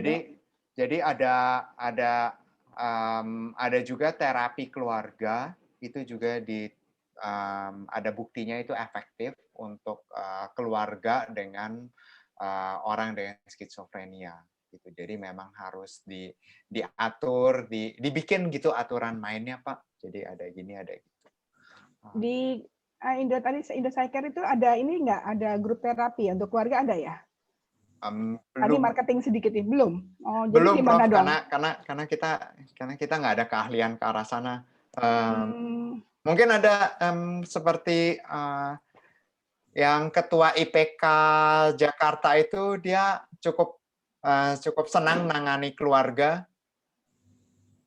Ada beberapa klinik khusus keluarga, Prof. Oh, ada ya. Ini masalahnya akses itu. Misalnya kalau sekarang kan kalau orang cuma sakit biasa aja kan bisa akses ke Halodoc ya. Tapi kalau misalnya masalah penyakit jiwa ini kemana ya enaknya biar langsung tanya? Kan sekarang mau serba gampang, hanya googling aja. Gimana ya? Halodoc dan Grab Health juga zaman sekarang sudah ada, Prof. Oh, lengkap ya. Jadi bukan hanya fisik aja ya. Jadi bisa. Iya. Oke. Ini mungkin share screen-nya bisa di ini ya, matiin ya Mas Edo ya. Oh iya ya. Maaf Prof, kalau nggak salah ada 2 pertanyaan yang kelewat. Oh, apa? Coba. Dari Bu Ade, Bu Amarin. Oh, Bu Amarin yang di mana nih? Bu Amarin di kita, Bu. Ya bukan, aku tuh pertanyaan mana kok bisa kelewat. Coba langsung aja deh. Dia soalnya klik DM. Oh gitu ya, silakan dibaca aja. Apakah penyakit ini dapat baru muncul pada saat seseorang dewasa, katanya. Saya tinggal sebentar ya. Baik. Oh, udah aman-aman. Oke. Oh, tadi kayak bunyi apa? Jadi jawabannya apa? Jawabannya nggak selalu, kadang bisa remaja. Langka banget ada anak, tapi langka sekali karena kriterianya banyak, lalu semuanya harus terpenuhi kalau di anak. Jadi jarang. Soalnya juga kan terapinya itu rada invasif, jadi kasih antipsikotik misalnya pas ke anak kecil kan rada gimana gitu, bisa rawan nggak benar gitu untuk perkembangan otaknya. Ya, tapi mungkin dari dokter anak kali ada jalan keluarnya ya, karena kan pasti kan dipelajari bahwa tadi pertanda-pertanda itu sudah ada. Tapi memang kalau tadi dilemanya itu kan kalau dikasih obat itu mengganggu perkembangan kognitif dan sebagainya tadi sebutkan ya. Jadi apa terapi perilaku aja kan nggak cukup. Kita tahu bahwa terapi perilaku itu nggak cukup, harus selalu di pairing gitu kan dengan medikasi seperti itu. Apakah ada bahan-bahan bacaan yang selama ini menunjukkan cara mengatasi untuk anak-anak di usia dini itu ya? Jadi maka dari itu, Prof, karena kalau masih anak usia dini, kemudian ada gejala skizofrenia kan umumnya karena masih kecil, nggak terlalu mengganggu keluarga. Jadi cenderung ditunggu aja sampai benar-benar yakin. Ya, tapi kan penantian itu bagaimanapun juga kan orang tua nggak nyaman ya, bahwa dia kan kita tahu bahwa untuk melihat anak kita normal atau enggak, ya secara fisik aja ada kartu menuju sehat itu kan dari pemerintah ya. Terus tahapan perkembangan kan juga sosialisasi itu di posyandu di mana itu kan sudah orang-orang bisa tahu, sehingga pada saat melihat adanya anaknya itu ketinggalan di dalam tahapan perkembangan dan tidak bisa diapa-apain, katakan karena tadi ada apa namanya tadi dilema yang lain, itu membuat ketidaknyamanan menurut saya sih. Kalau misalnya ada informasi, halo, suara saya kedengaran nggak? Kedengaran lancar ya, terus. Kalau ada informasi bagaimana, karena kebetulan saya banyak bukan akses, tapi pada teman-teman yang anak usia dini ya, dengan guru-guru anak usia dini itu mungkin informasi ini perlu. Ya karena kita tahu bahwa memang masalah kelainan atau apa-apa kalau dari kurva normal itu kan sebelah kiri, paling cuma sedikit ya, 1-2%. Tapi kan 1-2% dengan negara kita 4 terbesar di dunia, itu banyak juga loh, Do. Tadi kan kamu udah bilang bahwa orang yang sakit jiwa ini, yang skizofrenia ini lebih banyak daripada COVID gitu kan, udah pusing gimana gitu kan. lebih dari lebih dari penduduk Depok. Jadi kalau misalnya semua orang skizofrenia masuk di Depok, itu semuanya cukup ya di satu Depok gitu kan. Cukup. Nah, Bubar itu kita, kan Prof, ya, bubar bayangin jalan. aja gitu bubar kan. Jadi apa sebaiknya gimana? Oh enggak, saya pernah waktu aduh ini udah lama sekali ya. Saya juga sempat tertarik dengan masalah klinis sehingga pada waktu ya masih meniti karir sebagai psikolog udah itu ada satu desa Jawa Timur kalau nggak salah, orang-orang yang jadiin satu desa. Kamu pernah dengar nggak?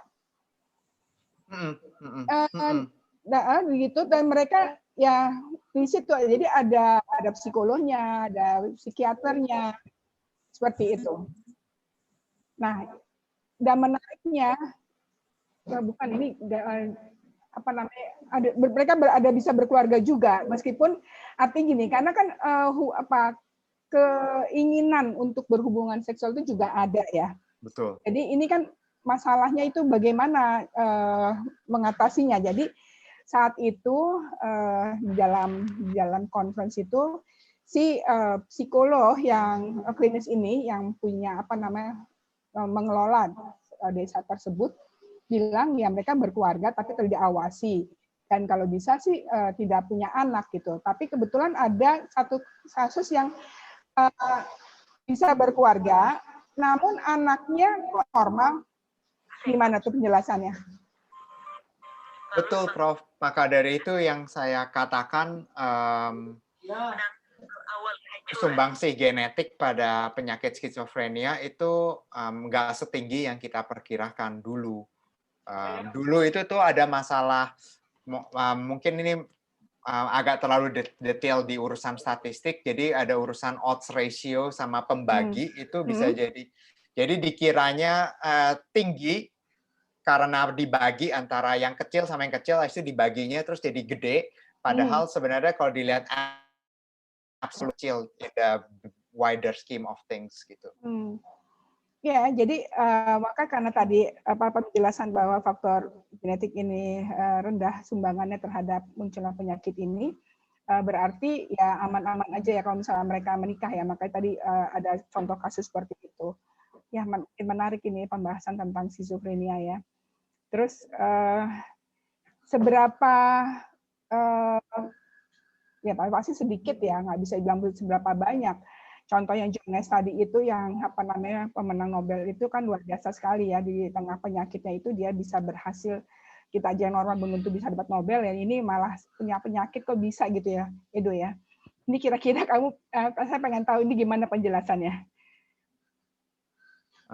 Menurut saya penjelasannya artinya skizofrenia ya tidak selalu memberikan batasan. Jadi kalau misalnya ada orang dengan skizofrenia terus beralasan ya saya kan skizofrenia jadi saya nggak bisa kerja. Oh belum tentu ada yang bisa menang hadiah Nobel.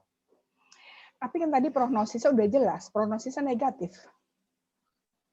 Untuk simptomnya, Prof. Bukan untuk karirnya dan keluarganya. Ini ya yang kadang-kadang kita suka mencampur adukan ya. Ya jadi berarti kalau untuk simptomnya itu negatif tapi bukan untuk karirnya. Berarti di sini ada faktor tadi multifaktor lagi ya. Ya penjelasannya. Lebih banyak mana nih faktor dia tidak boleh lepas masalah obatnya dengan support dari lingkungan karena ada masalah stigmatisasi di sini ya. Kalau begitu orang tahu bahwa dia karena memang nggak bisa ditutupi kan faktor-faktor apa namanya simptom itu orang bisa lihat bahwa ini orang nggak normal gitu kan. Nah stigma itu nempel pada dia dan sehingga juga mempengaruhi interaksi dia orang lain terhadap dia gitu. Nah ini yang mungkin membuat keluarga tuh kayak apa ya berusaha untuk mendorong tapi pas di lingkungan kayak yang enggak lingkungan luas ya bukan lingkungan rumah ya itu tidak mensupport dia ada nggak ya jadi sekali lagi hasil studi yang kayaknya memang sebenarnya misleknya ini karena faktor lingkungan yang lebih luas bukan di rumah. Memang betul, memang risetnya menunjukkan faktor lingkungan yang lebih luas, tidak hanya di rumah, lebih banyak justru lingkungan society, masyarakat daripada rumah, riset terbarunya. Kemudian saya ingin sharing sedikit, Prof, bahwa saya kita di Indopsycare lagi ada ongoing pasien skizofrenia. Itu pasangannya dan kantornya itu kayaknya nggak tahu bahwa dia punya skizofrenia. Wah, luar biasa. Jadi nggak selalu kelihatan, Prof. Wah, luar biasa. Masya Allah ya. Jadi dia begitu pengendalian dirinya kuat sekali dong berarti. Karena kan simptomatik, Prof. Motivasinya. Jadi kalau lagi muncul, lagi meler, ya itu kelihatan bahwa dia aneh gitu. Tapi kalau lagi nggak meler, lagi nggak muncul, ya nggak ada bedanya sama kita-kita. Nah, masalahnya meler nggak meler kan dia kan yang ngerasain, tapi kan juga lingkungannya yang luar biasa nih, orang tuanya dan saudara-saudaranya yang bisa menerima dia kan, seperti itu. Dan bisa mengcover dengan pasangannya sampai dia bisa berkeluarga, dia bisa berkarir gitu ya. Masalahnya apakah ini tadi nggak disebut agresif ya. Orang-orang yang schizophrenia ini sebenarnya tidak agresif kan ya, tapi lebih kepada dia mengganggu dirinya sendiri aja ya. Jadi pola pikir dia, afeksia dia, dan perilaku dia dalam hal menarik diri aja ya. Tapi dia tidak agresif kan? Ada risetnya ini, hasil penelitiannya adalah orang dengan skizofrenia itu lebih sering menjadi korban agresivitas daripada menjadi pelaku agresivitas. Ya, artinya kan dia tidak agresif, tapi dia yang dibully. Iya kan, itu masuk akal dong, karena dia memang gila misalnya kayak gitu, ya kan? Betul. Nah, dia sendiri sekarang ya itu harus adu kuat nih si orang tua, lingkungan intinya dia itu supaya dia berani lebih berfungsi, gitu. Nah, ini saya sih berharap besar ya, karena Edo ini adalah dokter, spesialisasinya dalam bidang skizofrenia, dan kita banyak 1% dalam penduduk Indonesia besar loh. Jadi ini bagaimana gitu ya, dengan kondisi keuangan, apalagi dengan COVID kayak gini, ya harus ada titik-titik yang dimana orang dengan gejala apa itu bisa langsung datang gitu ya. Saya cuma ingat di Australia, tapi ini untuk penanganan kasus narkoba ya. Jadi orang tuh dengan mudah bisa datang kapan aja, di situ ada brosur, ada apa, kemudian ada online juga gitu ya. Kita kapan ya? Kita sebenarnya kan dengan kita belajar sebagai akademisi ini, sebenarnya bacaan kita kan banyak ya. Kita dengan mudah bisa membandingkan dengan kemajuan di negara-negara maju gitu kan ya. Tapi kenapa kita seolah-olah pulang ke Indonesia tuh kayak nggak berdaya, nggak bisa buat gitu.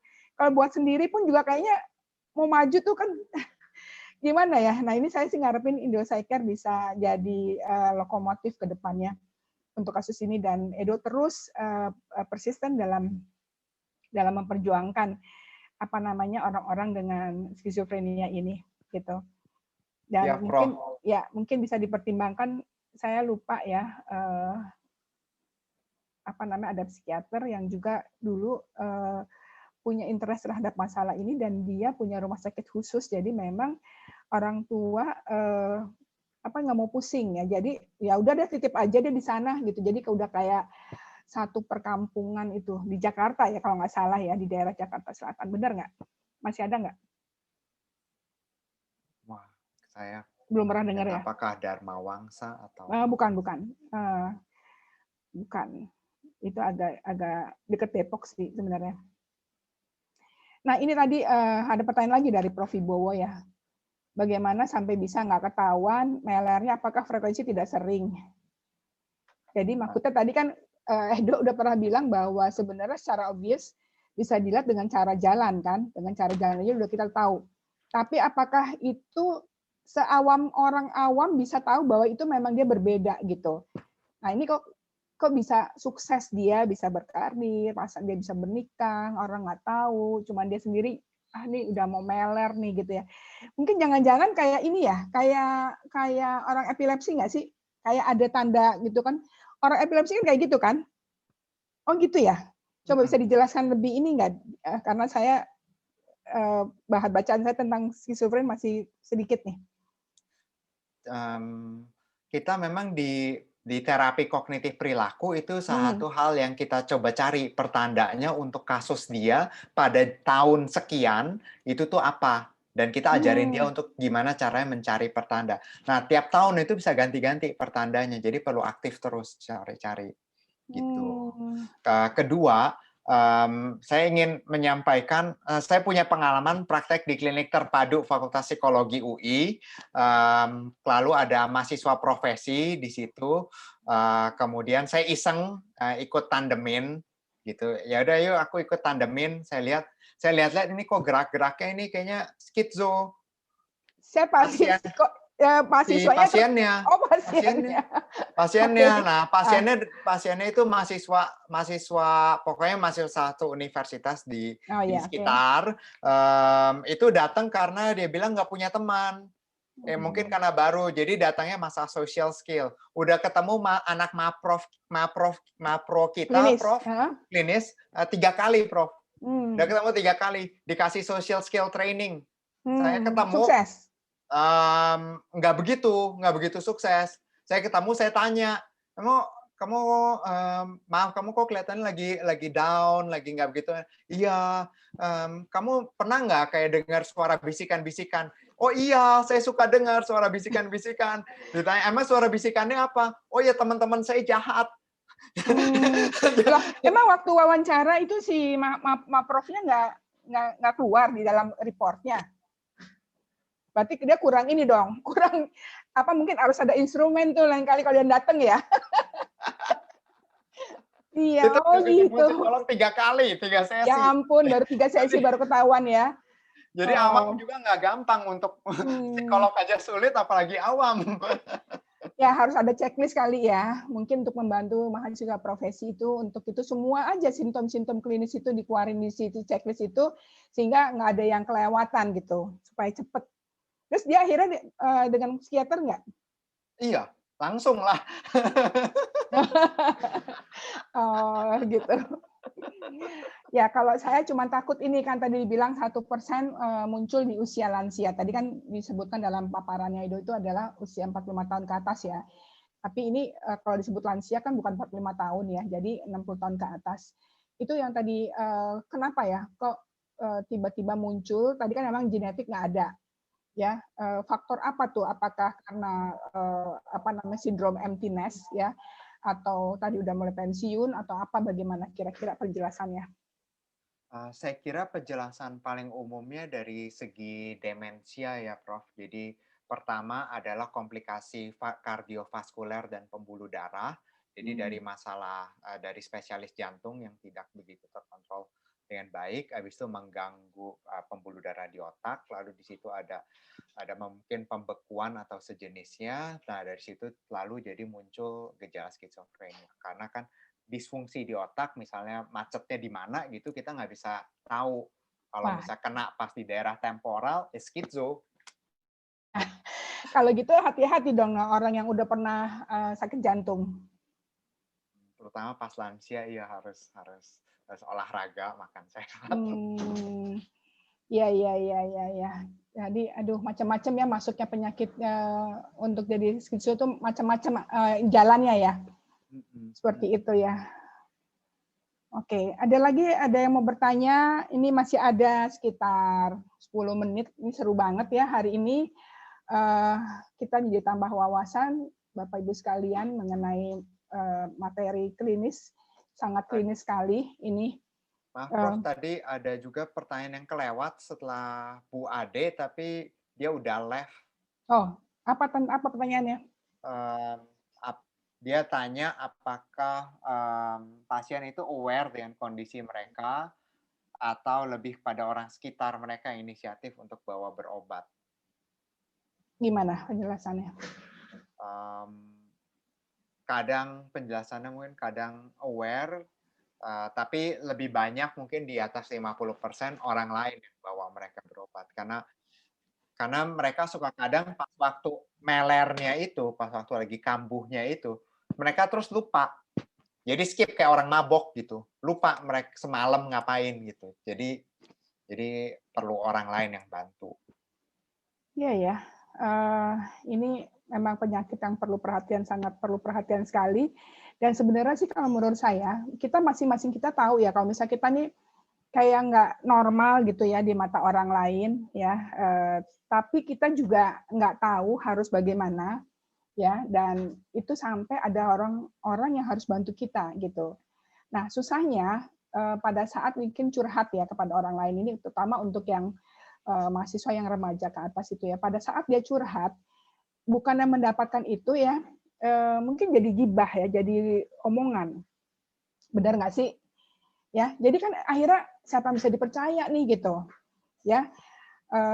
Jadi apalagi bilang ini, gue dengar suara-suara kayak gitu. Kalau misalnya dia nggak ngerti itu adalah halusinasi, delusi apa segala yang terjadi seperti itu, kayaknya dianggap lo mengada-ada lo, dia bilang gitu, ya kan? Jadinya ini yang mungkin ya dari Indopsycare sih saya pikir, dan dari teman-teman di psikologi klinis harus banyak apa sih, kalau misalnya di luar negeri kan ada ini ya, dulu Dok ya waktu, tapi ini kan tahun 90-an waktu saya di Purdu itu ya. Jadi tinggal telepon, pencet apa, mau nanya apa, kita dengerin gitu. Kalau sekarang kan tinggal udah langsung di googling gitu aja ya, atau di mana ya bisa mencari yang dengan mudah orang, apakah saya normal, apakah saya skizofren atau apa gitu loh. Maksud saya itu biar bisa membantu gitu. Suara saya kedengeran nggak sih? Kedengeran, bagus. Oh, Ada layanan gratis dari HIMSI yang kerjasama dengan pemerintah, yaitu 119-8 sejiwa. 119-8 masih sejiwa. bagus ini. Itu taruh di mana biar gampang orang-orang tahu gitu. Oke, ini ada pertanyaan lagi ini Prof. Wibowo nih. Aduh, saya pasien sakit jantung dan diabetes. Apakah akan skizofren muncul? Bagaimana menghindarinya? Prof. Wibowo.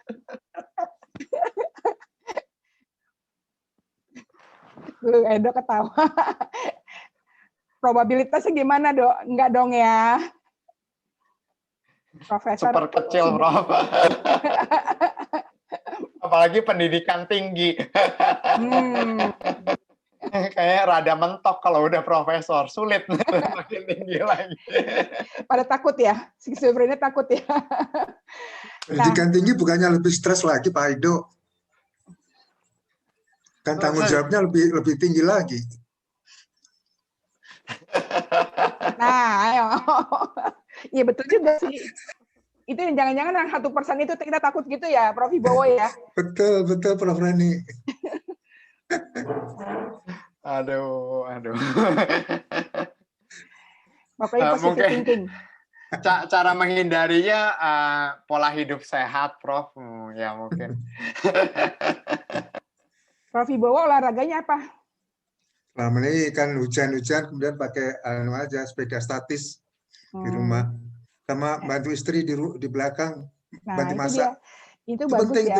Ini ya, dengan adanya COVID ini Bapak-bapak jadi turun domestiknya bagus loh Pak. Nyuci, setrika, masak, ya berkebun. Kan nggak ada asisten kan jadinya. Iya. Jadinya harus turun ya. Ingat kayak zaman sekolah aja di luar gitu kan, kita semuanya sendiri juga gitu. Iya. Ya, kita berkah dari COVID ya untuk Bapak-bapak. Oke, terima kasih Prof. Wibowo, positive thinking ya. Nah, kemudian untuk ada pertanyaan lagi nih, Dok. Mohon tips atau sarannya untuk menghadapi penderita skizofrenia yang bosan minum obat. Nah, ini nggak boleh bosan ya, Boh. Bener nggak? Tips atau sarannya ya mungkin dimotivasi dan kasih tahu bahwa kalau misalnya berhenti obat, habis itu nggak mau, nanti dosisnya bisa meningkatnya kembali. Nanti pas waktu berhenti, habis itu mulai lagi obat, nanti dosisnya bisa meningkat, dan kalau dosis meningkat, efek sampingnya juga meningkat. Jadi makin gendut, makin gemeteran, makin banyak nggak enak. Tapi kadang orang susah dibilangin, jadi kalau misalnya nggak bisa ya udah harus kena batunya dulu. Kena batunya, itu kata-kata yang dulu emang sering dipakai ya. Nah ini Nasla mau bertanya, silakan Nasla. Tinggal 5 menit. Izin bertanya, Prof. Apa ya? sekali. Jadi terkait obat Pak, di film kan tadi sempat cuplikan film Beautiful Mind itu, kalau tidak salah di satu cuplikannya obat itu kan memiliki efek samping ya Pak ya. Jadi kalau tidak salah dia jadi mengurangi mungkin imajinasinya, kalau tidak salah di film itu imajinasinya si Nash ya terkait menghitung itu. Jadi ini bagaimana Pak? Itu yang pertama. Yang kedua, kira-kira saat yang tadi dengar suara itu kan kalau kita di Indonesia ini kan majority Muslim ya Pak ya. Jadi terkait terkadang sedikit-sedikit nyerempet ke agama ini Pak. Maksudnya ini jangan-jangan ada mungkin imannya atau apanya, itu bagaimana menyikapinya Pak? Dua hal ini. Dari jawab pertanyaan pertama tentang obat. Jadi obat itu memang itu kan zaman dahulu kala ya, yang John Nash itu udah puluhan tahun kemarin. Itu memang obatnya itu tuh banyak efek sampingnya, jadi masih kurang canggih. Salah satu efek sampingnya adalah konsentrasi. Jadi dia nggak bisa konsentrasi lama.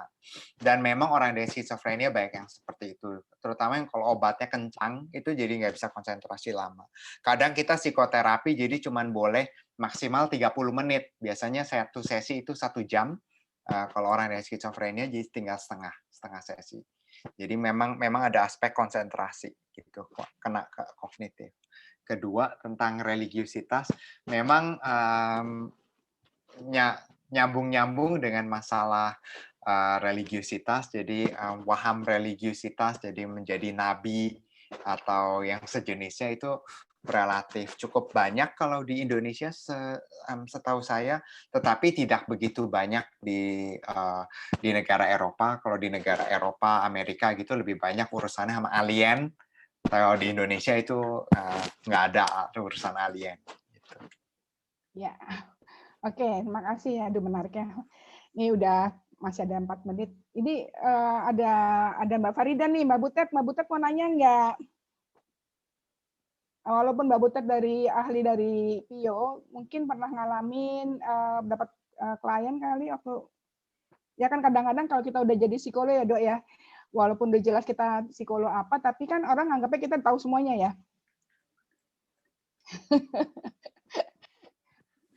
Kira-kira.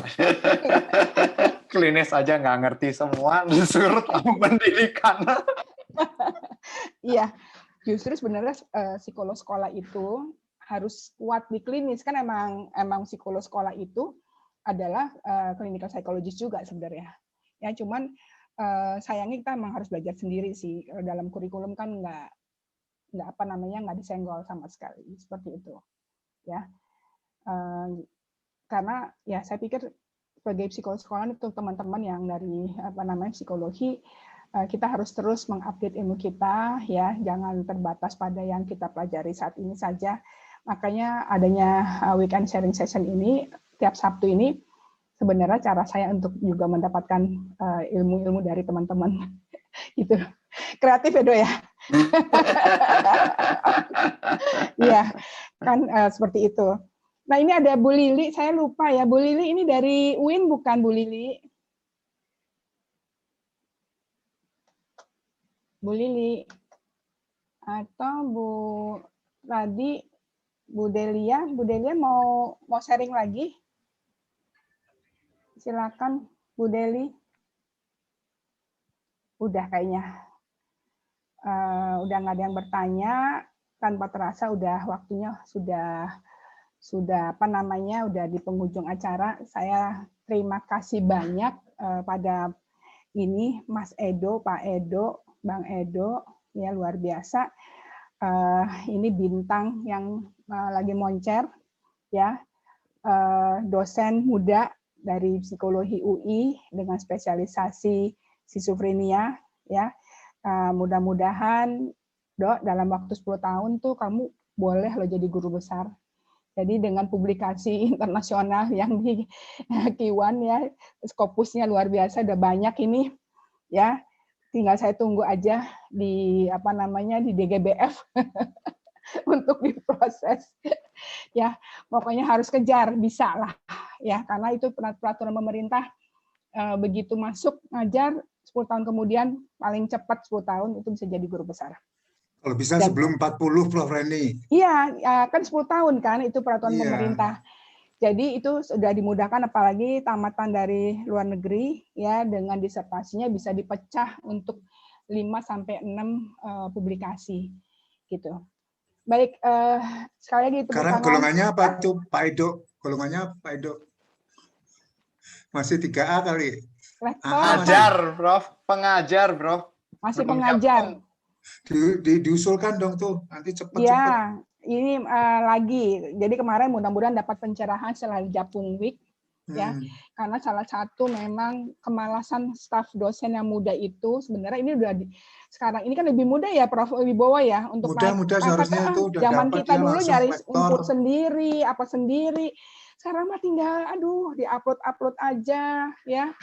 Udah lagi pula anak-anak sekarang kan digital native ini ya udah pokoknya didoain ya. Nih kita doain yang tua-tua supaya Edo cepat jadi guru besar. Pokoknya 10 tahun Amin. paling cepat ke depan. Baik, Bapak Ibu sekalian, para sejawat, para sahabat dan mahasiswa semuanya, terima kasih banyak sekali lagi atas kehadirannya pada sesi hari ini. Terus ikuti tiap hari Sabtu jam 10 sampai jam 12 topik-topik yang menarik yang di-sharing oleh teman-teman sahabat semuanya. Jadi silakan yang mau sharing untuk mengisi di sini ya menghubungi saya.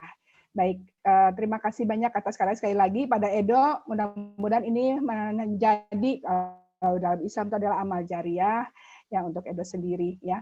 Dan sekali lagi bagi teman-teman yang ada masalah klinis ya atau saudaranya, temannya, silakan untuk menghubungi Dr. Edo di Fakultas Psikologi UI bagian klinis. Terima kasih, saya cukupkan. Wabillahi taufiq wal hidayah. Wassalamualaikum warahmatullahi wabarakatuh. Mohon maaf lahir batin. Saya kembalikan pada Nasrah. Salam, terima kasih Prof. Reni. Terima kasih Prof, terima kasih Pak Edo, terima kasih Ibu Bapak dan rekan-rekan semua yang sangat antusias mengikuti acara sesi diskusi kita. Selanjutnya adalah penyerahan sertifikat oleh kepada Pak Edo. Ini adalah sertifikatnya, silahkan Prof. Baik, ini saya serahkan sertifikat pembicara pada Dr. Edo S. Jaya, MPSI Psikolog, sebagai narasumber dalam kegiatan Weekend Sharing Session Club. Sebenarnya apa sih skizofrenia itu yang dilaksanakan pada hari Sabtu 20 Februari 2021. Terima kasih sekali lagi ya, Mas Edo, Bang Edo. Ya, ini saya lupa nih, terakhir kok ada masukan, ada di chatroom ini dari Dr. Abidin, ini salah satu deputy waktu itu di BKKBN. Dr. Abidin, terima kasih banyak udah kehadirannya. Ini ada tulisannya, saya baca aja ya. Terima kasih Prof. undangannya ikut weekend sharing session-nya. Maybe next bisa menggali masalah faktual terkait gangguan jiwa. Karena berbagai masalah sosial. Anakku Dr. Putri di Puskesmas Tebet banyak menangani kasus ketergantungan obat yang muncul dalam gangguan jiwa yang mungkin bisa diperkaya rekan-rekan psikolog. Terima kasih Dr. Abidin. Terima kasih Dr. Abidin. Ya, silakan Nasrah. Terima kasih Prof. Reni, terima kasih juga Ibu Bapak dan rekan-rekan semua, khususnya kepada Pak Edo yang sudah memaparkan materi yang sangat luar biasa, membuka wawasan kita. Selanjutnya adalah sesi penutup.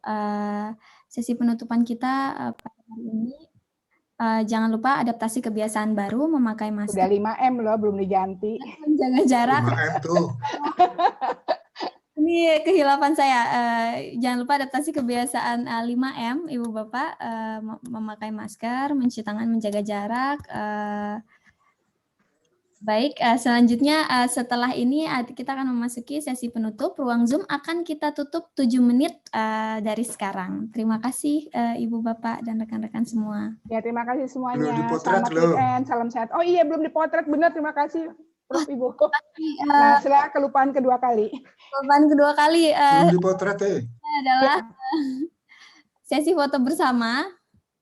Terima kasih banyak Pak Prof. Wibowo untuk sudah mengingatkan. Sesi pertama kita akan mungkin gayanya seperti apa Pak Edo? Cinta. Oh begini, ya udah begini deh. Nggak tahu. Saya nggak Gimana tahu. dong? Tadi begini aja ya, bagaimana tadi? Begini. Oh ya begini. Oh ya, Oke. oke. Berarti nyerah dong kalau gini enggak ya? Nyerah ya. Angkat tangan. Angkat tangan. Nggak boleh nyerah harusnya. Nggak boleh nyerah ya. Ya udah kalau gitu kita ganti deh. Kita seperti ini Oh, aja. iya. love. Oh ya. 1, 2, 3. Sip. Baik, Udah semuanya? mohon ditahan, ada slide selanjutnya. Oke. 1, 2, 3. Baik, terima kasih. Terima kasih Nasla, terima kasih semuanya. Sampai jumpa. Mohon maaf ya batin. Kita tutup 7 menit. Mbak Ade, terima kasih ya Mbak Ade. Mbak Butet, terima kasih. Dadah. Ada Ana, terima kasih An.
Always do it on my own, so I gotta get through it. And the only thing I know is to love what I'm doing. Never give up, never slow, till I finally prove it. Never listen to the no's, I just wanna keep moving. Keep my head up when I act, head up, that's a fact.